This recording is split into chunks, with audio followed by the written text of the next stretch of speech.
बिस्मिल्लाहिर्रहमानिर्रहीम। अल्लाहुम्मा सल्लि अला मुहम्मद व अला आलि मुहम्मद। अस्सलामु अलैकुम नाज़रीन, आज फिर आपकी खिदमत में आपका दोस्त राजा मुबीन अफज़ल हाज़िर होता है कुछ नई अपडेट्स लेके। और ये हैं दो चीज़ें जो बहुत इम्पोर्टेंट हैं पाकिस्तान के लिए, हमारी आवाम के लिए और हम सब के लिए। पहली चीज़, आज हम बात करेंगे एजुकेशन पे। पंजाब के अंदर जो एजुकेशन नया सिस्टम लाया जा रहा है उसमें परवेज़ लाई साहब का एक बहुत बड़ा हाथ है। और माशाल्लाह कल जो उन्होंने एक नोटिफिकेशन किया और जिस तरह से उन्होंने ये इक़दाम उठाया अवाम की खातिर, दिली तौर पे बड़ी खुशी भी हुई। और मैं आपको ये चीज़ बताने से पहले पीछे जाना चाहूँगा। जब पहले परवेज़ लाई साहब पंजाब के वज़ीर आला हुआ करते थे तो यकीन करें एजुकेशन में, मुशर्रफ के दौर में एजुकेशन के अंदर इन्होंने बहुत ही ज़बरदस्त किस्म की अपडेट्स भी लाई थी, बड़ी ज़बरदस्त तरक्की भी की थी और यूनिवर्सिटीज़ को अपडेट किया था, कॉलेजेस को किया था और एजुकेशन फ्री भी की थी और बेहतरीन एजुकेशन का पंजाब के अंदर और वफाक के अंदर स्टैंडर्ड को बढ़ाया था। तो उस वक्त ये काबिल दीद थे। ऐसा ही काम इन्होंने अभी सारा अंजाम दिया है। पाकिस्तान के अंदर इन्होंने जो अभी ये काम करने जा रहे हैं, ये यकीनी तौर पे जो निजी इदारे हैं, आपके निजी स्कूल्स हैं, इन पे पाबंदियाँ लगाना जा रहे हैं।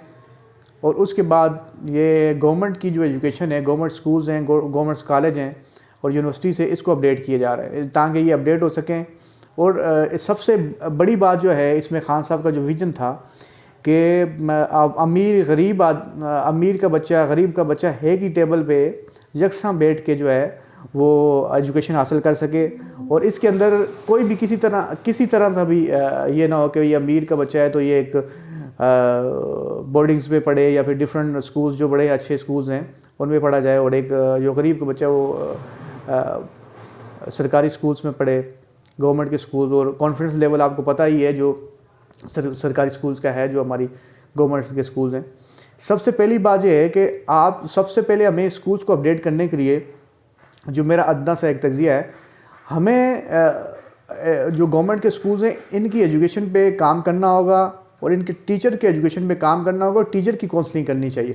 जब गवर्नमेंट के टीचरों की काउंसलिंग होगी उसके बाद जो बच्चा है, सबसे बड़ा जो फैक्टर गवर्नमेंट के स्कूल में आता है बच्चों को, वो ये फेस करते हैं कि उनके अंदर कॉन्फिडेंस की कमी बहुत कम होती है। वो कॉन्फिडेंस उनका बहाल नहीं होता। वो आप इन्वायरमेंट भी कह सकते हैं, एक फैमिली, एक गरीब आदमी है उसकी फैमिली का माहौल भी कह सकते हैं। और एक स्कूलों के में जो गवर्नमेंट की टीचर हैं, आपको पता है हमारे गवर्नमेंट जितने भी सर्वेंट हैं उनको काम करने के तो आदी है नहीं ना, वो काम करते हैं।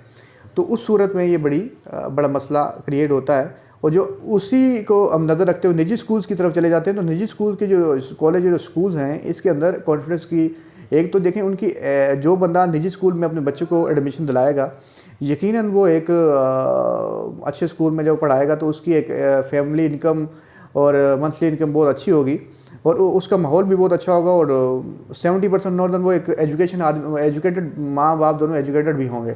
तो इस वजह से बच्चे का कॉन्फिडेंस बेसिकली बड़ा बेहतरीन भी होगा और वो बड़ा इंक्रीज़ भी होगा जो उसका कॉन्फिडेंस है।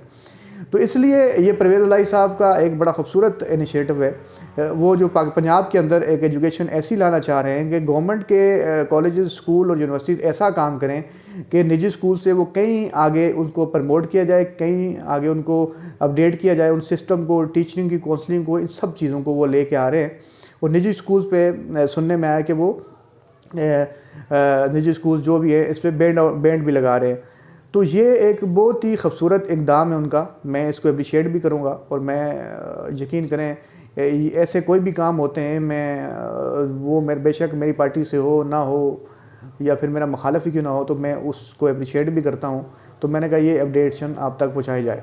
दूसरी बात मैं आपसे ये करना चाहूँगा कि जब ये गवर्नमेंट आई हमारी, तो इस पाकिस्तान की गवर्नमेंट ने ये पटवारीज़म जो एक क्रिएट हुआ, इसके अंदर इन्होंने नेब को बिल्कुल एक माजूर बना के रख दिया ताकि जो इनके केसेस हैं उन शिक को ख़त्म कर दिया गया। जो बड़े चोर हैं वो बच जाएं इस केसेस से और जो भी लुटेरे हैं, चोर हैं, वो पाकिस्तान में खुलेआम चोरियां कर सके।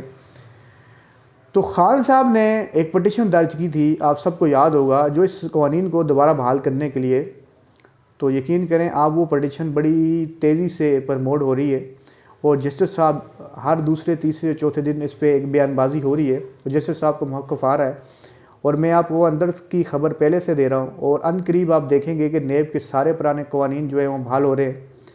और यकीन करें कि नवाज़ शरीफ की वतन ना आने की वजह भी यही है, जिस वजह से वो वतन वापस नहीं आ रहे, उनकी वजह भी यही है कि उनको पता है कि ये कवानीन जो हमने ख़त्म किए थे ये बहाल हो जाएंगे। इसमें खान साहब की बड़ी जो सिस्टम बनाने की कोशिश की थी, उन्होंने सबको एक बराबरी की सतह पर लेके जाने की कोशिश की थी, और जिन्होंने पाकिस्तान के पैसे खाए हुए हैं उन सबको सज़ा पहुँचाने की कोशिश की गई थी, ताकि कोई भी पाकिस्तान के अदारों और पाकिस्तानी अवाम के साथ मुखलस हो और कोई भी जो है कोई कोताही करने की कोशिश ना करे।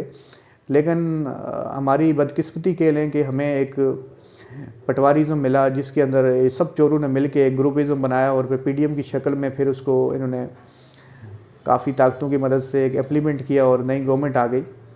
क्योंकि खान साहब एक सेक्टर अच्छा करना चाह रहे थे, एक अदारों को बेहतरीन बनाना चाह रहे थे, अदारों के काम लेना जानते थे, और इस लेवल तक पहुंच गए थे कि 70-80% अदारे आपका बेहतरीन काम करना शुरू कर दिए थे। लेकिन इनको मंजूर नहीं था, अगर ये काम करने देते तो फिर इनकी रोज़ी रोटी कहाँ से चलती। तो इन्होंने फिर जब गवर्नमेंट आ गई उसके बाद इनका इख्तियार था, और इन्होंने फिर ऐसे बिल पास किए जिन्होंने नेब बिल्कुल आपका नेब जो है वो माजूर हो गया। लेकिन अभी खान साहब इस नेब को बहाल करने के लिए, इसकी कवानीन वापस लाने के लिए जो उन्होंने कोशिश की थी, अनकरीब इसकी मैं आपको ये फ़ैसला भी सुनाऊंगा खुद ही कि अनकरीब ये बहाल भी होने वाले हैं, और चोर डकैत जो हैं वो इस शिकंजे में फंसने भी वाले हैं। तो मेरे पास ये 2 खबरें थी जो मैंने कहा मैं आप तक पहुँचा लूँ। और उसके बाद मैं कराची पे आऊँ। कराची पे एक छोटी सी मैं बताऊँगा कि जिस तरह से कराची में धांधली हुई है, और छोटी सी न्यूज़ में आपको बताना चाहूँगा कि मैं न्यूज़ में मैंने देखा, एक टॉक शो में मैं भी था और मेरे साथ कराची के चीफ इलेक्शन कमिश्नर थे।